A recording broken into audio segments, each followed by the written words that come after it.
ஓம் ஸ்ரீ மாத்ரே நமக. ஓம் ஸ்ரீ குருப்யோ நமக. ஓம் ஸ்ரீ கணேஷாய நமக. ஓம் ஸ்ரீ சுப்பிரமணிய சுவாமினே நமக. ஓம் நம சிவாய சிவாய நமக. குரு வணக்கம். நினைப்பவர் தம்மை காக்கும் நிகரரு மந்திரத்து தனிப்பொருள் உணர்த்தும் தெய்வம் தனித்தொழிற் வேலின் தெய்வம் வினைப்பகை ஓட்டும் செவ்வேள் வியன் புகழ் நாட்டும் எந்தை முனிக்குழு போற்றும் பாம்பன் முனிகுரு மலர்த்தாள் போற்றி. ஆனந்த பொருள்தான் அந்த பரன். அனைவருக்கும் என் அன்பான வணக்கம். இன்று ஸ்ரீமத் பாம்பன் சுவாமிகள் அருளிய குமாரஸ்தவத்தின் 4வது வரியான ஓம் ஷட் கிரீடபதையே நமோ நம என்பதன் பொருளை பார்ப்போம். நல்ல இலக்கணங்களுடன் அமைந்திருக்கும் 6 கிரீடங்களை அணிந்து பொலிவுற்று விளங்கும் நாயகனுக்கு வணக்கம் வணக்கம். 12 சூரியர்களும் முருகப்பெருமானுடைய கிரீடங்களில் பதிக்கப்பட்டிருக்கும் மாணிக்கங்களாக விளங்கி சோபிக்கின்றார். விலைமதிப்பற்ற இரத்தின கற்களால் நிர்மாணிக்கப்பட்ட கிரீடங்களை உடையவன் குமார பகவான் ஆவார். இத்தகைய கிரீடங்கள் அணிந்துள்ளவராக தியானித்தால் நவக்கிரக உபாதைகள் நீக்கமும் ஜலரோக நிவாரணமும் பக்தி பெருக்கும் ஏற்படும் என்பது மந்திர சாஸ்திரம் கூறும் விளக்கம். மிகவும் உத்தம வகைப்பட்ட கிரீடங்கள் 6 வகைப்படும். 2500 நிஷ்கஸ்வர்ணத்தால் அமைக்கப்பட்டிருக்கும் ஜடை, கிரீடம், கரண்டம், சிரஸ்திரகம், கேசபந்தம், தம்மில்லம் என்பன 6 வகையான கிரீடங்கள்.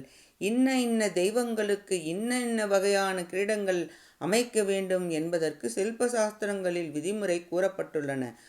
6 வகையான கிரீடங்களையும் அணிந்து கொண்டு தான் தேவதா சார்வபௌமன் தெய்வ சக்கரவர்த்தி நிருபம சௌந்தரியம் உடைய நெடுவேல் பெருமான் செவ்வேள் பரமனை வழிபட்டால் இத்தகைய பிரபுத்துவமும் ஆளுகையும் செல்வ செழிப்பும் பெறலாம் என்பது குறிப்பு.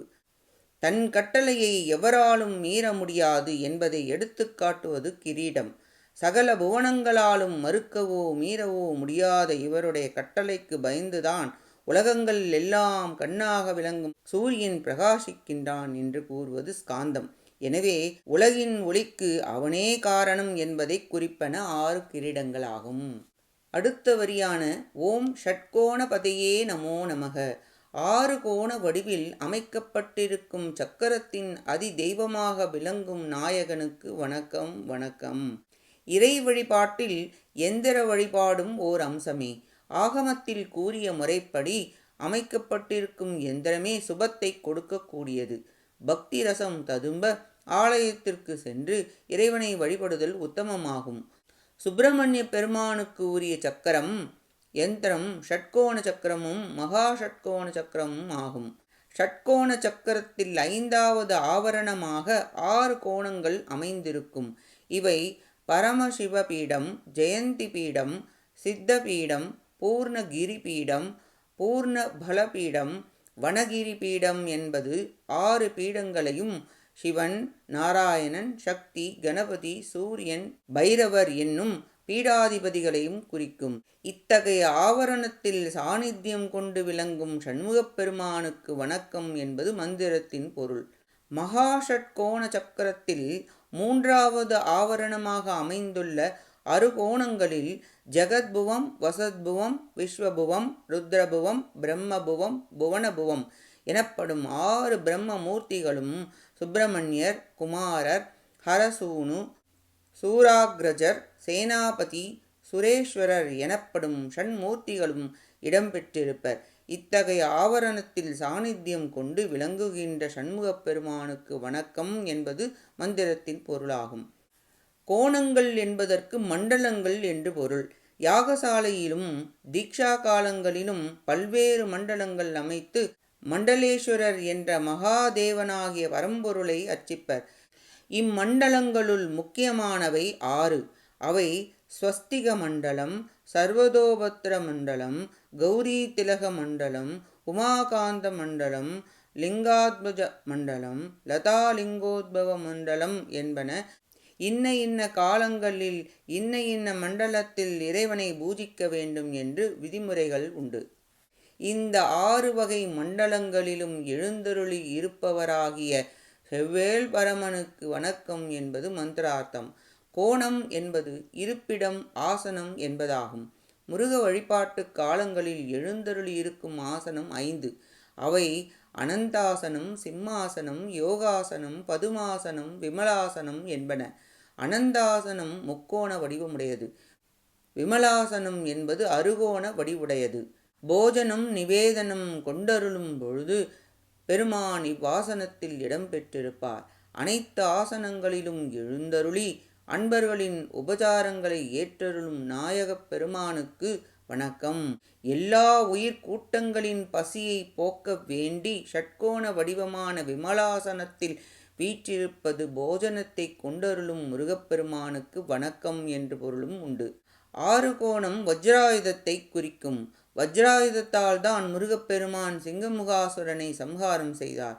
வஜ்ராயுதம் தாங்கிய திருக்கரம் உடைய பெருமானுக்கு வணக்கம் என்று பொருளும் கொள்ளலாம். முருகப்பெருமானை கூத்தல் பெருமான். கூத்தப் பெருமானின் அபயக்கரம் பஞ்சாட்சர வடிவத்தில் யகாரத்தை குறிக்கும். எல்லா உயிர் கூட்டங்களுக்கும் அபயம் அளிக்கும் கருணை வள்ளல் கந்தபெருமான் என பொருள்படும். ஷட்கோணம் வாயு மண்டலத்தை குறிக்கும். வாயு மண்டலமாக விளங்குபவன் வடிவேற் பெருமான். விஸ்வரூபம் கொண்ட பொழுது வாயு மண்டலமே 10 வகையான வாயுக்களாக விளங்கியன என ஸ்காந்தம் கூறுகிறது. வாயு மிக வேகமாக செல்லும் சுபாவம் கொண்டது. அனைத்துலகையும் ஒரு நொடியில் மிக விரைவாக சுற்றி வந்தார் முருகப்பெருமான். வாயு என்பது சத் வாசனையை உண்டு பண்ணி மோட்ச சாதனமாக ஞானத்தை தரும் சுபாவமுடையது என பொருள்படும். அடியவர்களின் மனத்தில் தெய்வீக நினைவுகளை தோற்றுவித்து சிவஞானம் தோன்றுமாறு செய்து சிவமனம் கமழ செய்வதால் அறுகோண வடிவான வாயுமண்டலமாக குறிக்கப்படுகிறது.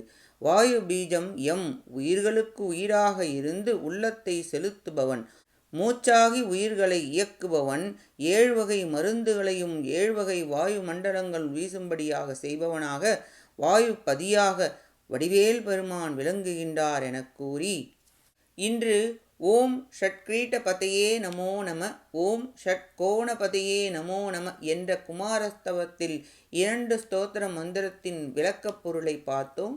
அடுத்த பதிவில் இதன் தொடர்ச்சியை தொடர்ந்து சிந்திப்போம். கேட்ட அனைத்து நல்லுள்ளங்களுக்கும் நன்றியும் வணக்கமும் கூறி விடைபெறுகிறேன். வான்முகில் வழாது பெய்க மலிவலம் சுரக்க மன்னன் கோன்முறை அரசு செய்க குறைவிலாது உயிர்கள் வாழ்க. நான்மறை அறங்கள் ஓங்க நட்டவும் வேள்வி மல்க. மேன்மைகொள் சைவ நீதி விளங்குக உலகம் எல்லாம். வெற்றிவேல் முருகனுக்கு அரோஹரா. காஞ்சி குமரகோட்ட முருகனுக்கு அரோஹரா. நன்றி, வணக்கம். வேலும் மயிலும் துணை. ஓம் சரவண பவ. முருகாச்சரணம். திருச்சிற்றம்பலம்.